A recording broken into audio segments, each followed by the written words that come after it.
네, 국내 코로나19 신규 확진자가 어제 6명이 나왔습니다. 사망자는 39일 만에 발생하지 않았는데요. 네, 관련 소식은 보도국 취재기자 연결해서 알아보겠습니다. 김장현 기자. 네, 국내 코로나19 확진자는 어제 6명 추가로 발생해 모두 1,708명으로 늘었습니다. 신규 확진자는 이틀 연속 한 자릿수에 머물렀습니다. 신규 확진자 수는 지난 17일 18명으로 줄어든 뒤 연일 10명 안팎을 유지하고 있습니다. 한 자릿수는 이틀 연속입니다. 지역별로는 대구에서 2명, 부산과 경기, 경북에서 각 1명의 신규 확진자가 나왔습니다. 신규 확진자 6명 중 2명이 해외에서 유입된 사례로 확인됐습니다. 어제는 사망자가 1명도 나오지 않았습니다. 추가 사망자가 발생하지 않은 것은 지난달 15일 이후 39일 만입니다. 지금까지 사망자는 모두 240명입니다. 완치돼 격리 해제된 사람은 8,501명으로 늘었고 완치율은 79.4%로 높아졌습니다.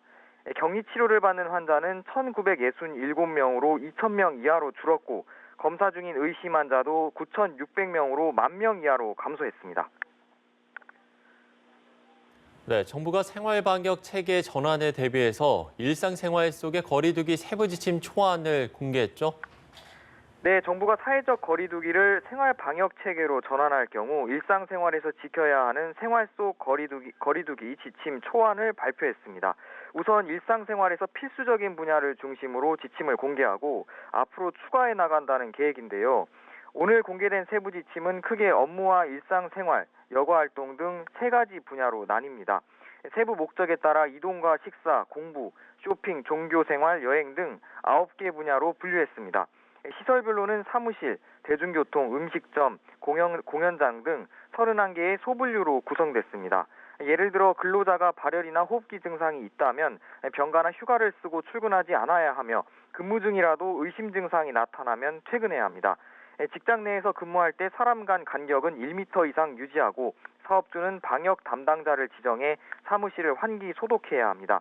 일상생활에서 대중교통을 이용할 때는 가급적 마스크를 착용하고 기차나 버스 내에서도 다른 사람과 1m 간격을 유지해야 합니다. 식당이나 카페에서도 가능한 서로 마주보지 않고 간격을 띄워 앉아야 하며 가능하면 포장이나 배달 주문을 이용해야 합니다. 다만 오늘 공개된 지침은 아직 확정된 내용이 아니라 의견 수렴을 위한 것이라고 방역당국은 설명했습니다. 네, 그리고 다음 주 월요일부터는 자가격리자 위반자를 대상으로 안심밴드가 도입이 되죠. 네, 정부가 오는 27일부터 안심밴드를 도입합니다. 자가격리자가 격리 지침을 위반하면 지방자치단체 공무원과 경찰이 출동해 위반 사실을 확인하고 이제 남은 격리 기간에는 안심밴드를 착용하도록 합니다. 착용을 거부하면 정부나 지자체 시설에 격리하고 이에 따른 비용은 본인이 부담하도록 할 계획입니다. 안심밴드 도입과 함께 기존에 활용하던 자가격리자 안전관리 앱 기능도 개선합니다. 일정 시간 동안 휴대전화 움직임이 없으면 앱을 통해 알림창이 뜨고 격리자가 확인하지 않으면 전담 공무원이 전화로 소재지 등을 확인합니다. 또한 지리정보 시스템 GIS 상황판을 통해 격리 장소 위치 정보, 동작 감지 상태 등을 파악해 무단 이탈 여부를 종합적으로 판단할 계획입니다.